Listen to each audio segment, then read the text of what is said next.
Welcome dear students, welcome to the biology online tutorials. Dear class 12th, today I will start with a new chapter and that is chapter number 12, Applications of Biotechnology. Like I told you that in the unit Biotechnology we have two chapters. One is Biotechnology Principles and Processes that we have completed in the last tutorial, and today I will start with the Applications in Biotechnology. It is also a very interesting chapter and it will use the same methodology as we have done in the previous chapter. चलिए देखते हैं कैसे. Applications of biotechnology. पहले तो मैं आपको बताती हूँ कि बायोटेक्नोलॉजी को हम कहाँ पे यूज करेंगे. सबसे पहले therapeutics. What is therapeutics? Therapeutics are like in the form of drugs. जो ड्रग्स हमें किसी भी इलनेस से क्योर करें, किसी भी डिजीज से क्योर करें या बचाए, उसको हम क्या बोलेंगे? थेरापेटिक्स. तो थेरापेटिक्स को डेवलप करने के लिए, डायग्नोस्टिक मेथड्स को डेवलप करने के लिए, diagnostic are the to estimate, to find out the cause of anything. Then genetically modified crops for agriculture. Genetically modified crops क्या होते हैं, इसको हम डिटेल में भी करेंगे बेटा अभी आज. तो जेनेटिकली मॉडिफाइड क्रॉप्स क्या होते हैं? जिनके अंदर हमने जेनेटिक मैनिपुलेशन कर रखी है, जिनके अंदर हमने ऑल्टरनेशन ऑफ जीन्स कर रखी हैं, तो वो होता है हमारे पास genetically modified crops. Next bioremediation. Bioremediation का मतलब क्या होता है बच्चों? बायो रेमिडिएशन का मतलब है कि माइक्रो ऑर्गेनिजम्स को या फिर लिविंग ऑर्गेनिजम्स को यूज करना to make anything contamination free, specially like soil. ठीक है, सॉयल हो गया, क्रॉप्स हो गया, वहां पे कंटेमिनेशन हो रखा है तो उसको कंटेमिनेशन फ्री करने के लिए हम लिविंग ऑर्गेनिजम्स को यूज करेंगे. Then for making processed food, energy production and waste treatment. तो वहां पे हम क्या कर रहे हैं? बायोटेक्नोलॉजी को यूज कर रहे हैं, मतलब हम लिविंग ऑर्गेनिजम्स को यूज कर रहे हैं for the various purposes. Clear? Next, there are 3 critical research areas of biotechnology. पहला, एक बेस्ट फर्टिलाइज प्रोवाइड करोगे in the form of micro organism और प्योर एंजाइम, जो कि रेट ऑफ रिएक्शन को एनहांस भी करेगा और रेट ऑफ रिएक्शन को प्रोसीड करेगा. तो पहला रिसर्च एरिया क्या है बायोटेक का? कि to provide the best catalyst. Next, to create the optimal conditions. Optimal conditions क्या होती है? The required condition at which the catalyst can act. उस कैटलिस्ट का भी कोई फायदा नहीं है हमारे पास अगर हमारे पास कंडीशंस ना हो उसके वर्क करने के लिए. ठीक. नेक्स्ट आता है लास्ट में डाउनस्ट्रीम प्रोसेसिंग, जो कि हमने डिटेल में करा था लास्ट चैप्टर में भी.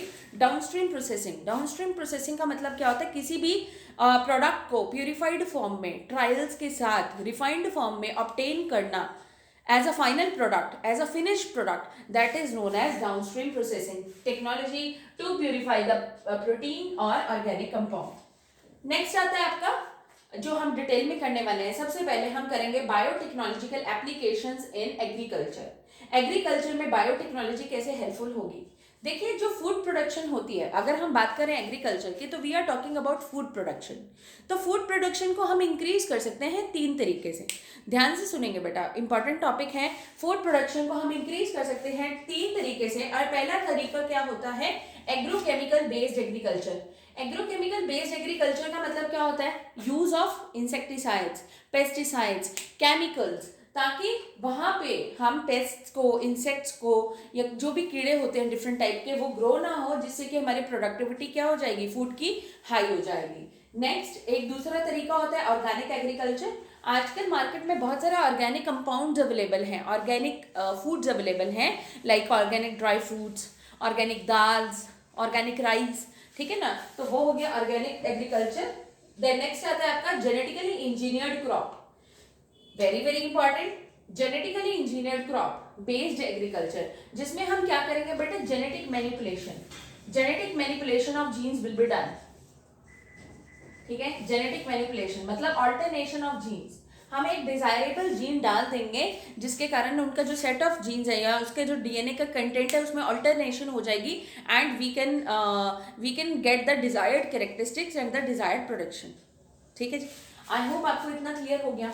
अब मैं आपको यहाँ पे डिटेल में एक्सप्लेन करने वाली हूँ जेनेटिकली मॉडिफाइड क्रॉप्स, क्योंकि यही सबसे बेस्ट तरीका है for the good productivity and for various other advantages. Because जो हमारा एग्रोकेमिकल बेस्ड एग्रीकल्चर है, एक तो उससे अगर हम मान लो केमिकल्स को यूज कर रहे हैं अपनी प्रोडक्शन के लिए, उससे क्या होगा कि एक तो एक्सपेंसिव हो जाएगा वो, राइट। दूसरा क्या हो जाएगा कि एक्सपेंसिव के साथ साथ ऐसा हो सकता है कि अगर हम केमिकल्स वगैरह को यूज़ कर रहे हैं तो जो दूसरे हमारे लिविंग ऑर्गेनिजम्स होते हैं फूड चेन के, उनको हार्म हो जाए, ठीक है ना। एंड तो इस चीज़ को प्रिवेंट करने के लिए हम क्या करते हैं, हम एग्रोकेमिकल बेस्ड एग्रीकल्चर ना यूज करके हम जेनेटिकली मॉडिफाइड क्रॉप्स को यूज करेंगे या जेनेटिकली इंजीनियर्ड क्रॉप्स को यूज करेंगे। अब आता है ऑर्गेनिक एग्रीकल्चर। ऑर्गेनिक एग्रीकल्चर थोड़ा सा टाइम कंज्यूमिंग होता है क्योंकि हमने सिर्फ यहाँ पे क्या यूज करा है, ऑर्गेनिक प्रोडक्ट, जो कि क्या होती है हमारी ह्यूमस खाद, ठीक है ना। उसी से हमने मतलब totally free of, organic agriculture का मतलब होता है no use of any chemicals for our production, ठीक है ना। तो organic agriculture definitely time taking होगा, नेचुरल प्रोसेस है, लेकिन हमारी ग्रोइंग पॉपुलेशन को हम कैसे सेटिस्फाई करें। तो इसके लिए जो हमारा MS स्वामीनाथन है, who is also known as father of green revolution, उसने कहा कि भाई अब प्रोडक्शन तो हमें इंक्रीज करनी ही करनी है, ठीक है ना। तो अब वो कैसे करेंगे इंक्रीज, तो we will grow more and more trees and we will also opt for the genetic manipulation. अब जेनेटिक मैनिपुलेशन या जेनेटिक मॉडिफिकेशन के बहुत सारे एडवांटेजेस हैं, वो मैं आपके साथ अभी डिस्कस करती हूँ, ठीक है बेटा।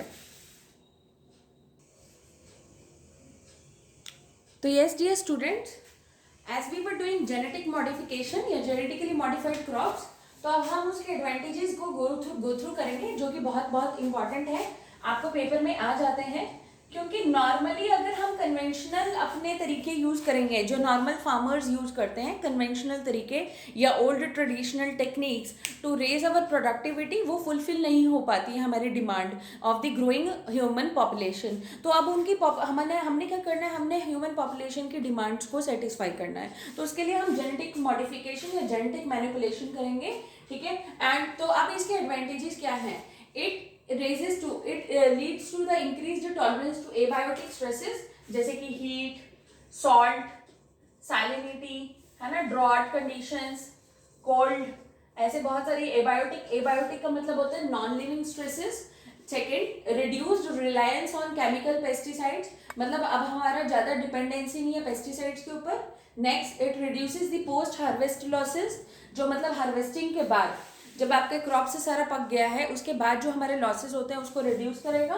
Next, it will increase the efficiency of minerals by plants, ठीक है। प्लांट्स जो होते हैं वो और भी ज़्यादा अच्छे से एब्जॉर्ब करेगा, यूटिलाइज करेगा मिनरल्स को। Next, enhanced nutritional value of food, मतलब न्यूट्रिशनल कंटेंट रिड्यूस नहीं हुआ है, रादर बढ़ गया है।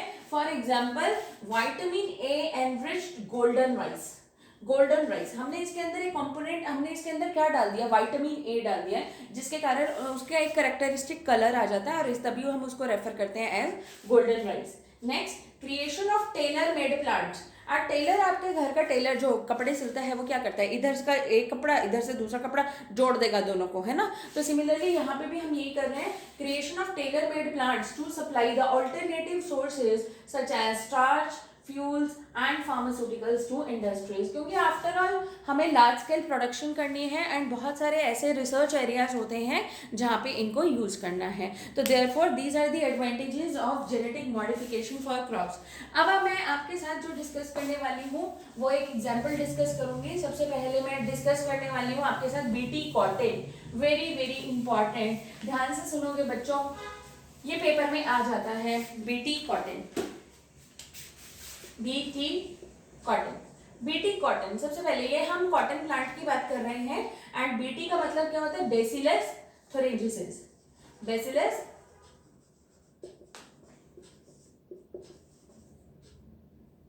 ठीक है, बेसिलस थुरिंजिसिस ये एक बैक्टीरिया है, ठीक है, जिससे हम जिसकी हेल्प से हम प्रिवेंट कर सकते हैं अपने प्लांट्स को from various types of mosquitoes, flies, ठीक है, या फिर इंसेक्ट्स, ठीक है।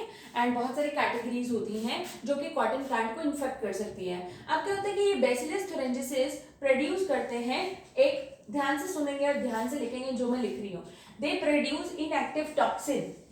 Some strains of Bacillus thuringiensis, they produce inactive toxin or protoxin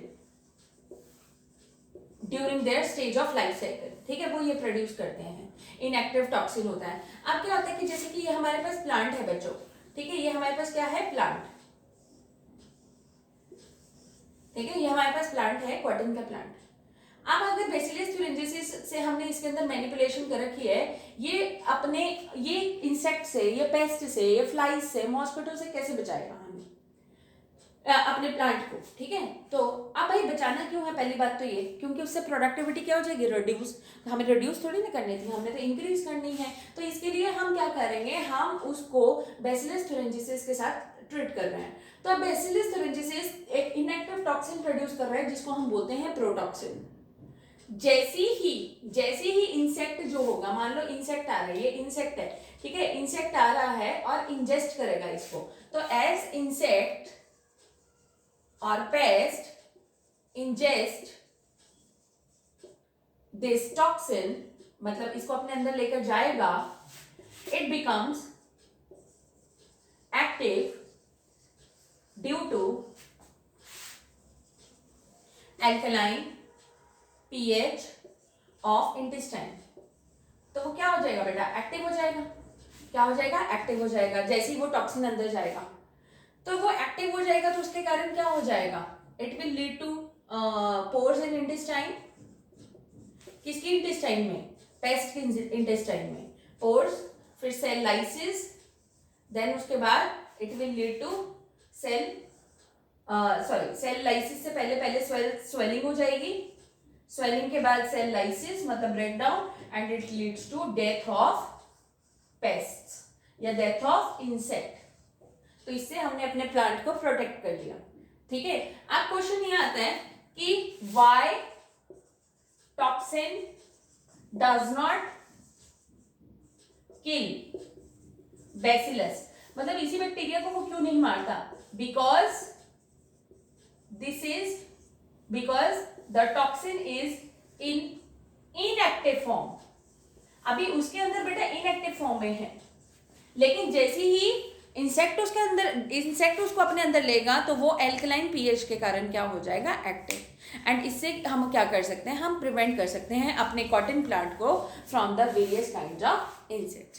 ठीक है जी, आई होप आपको इतना क्लियर हुआ।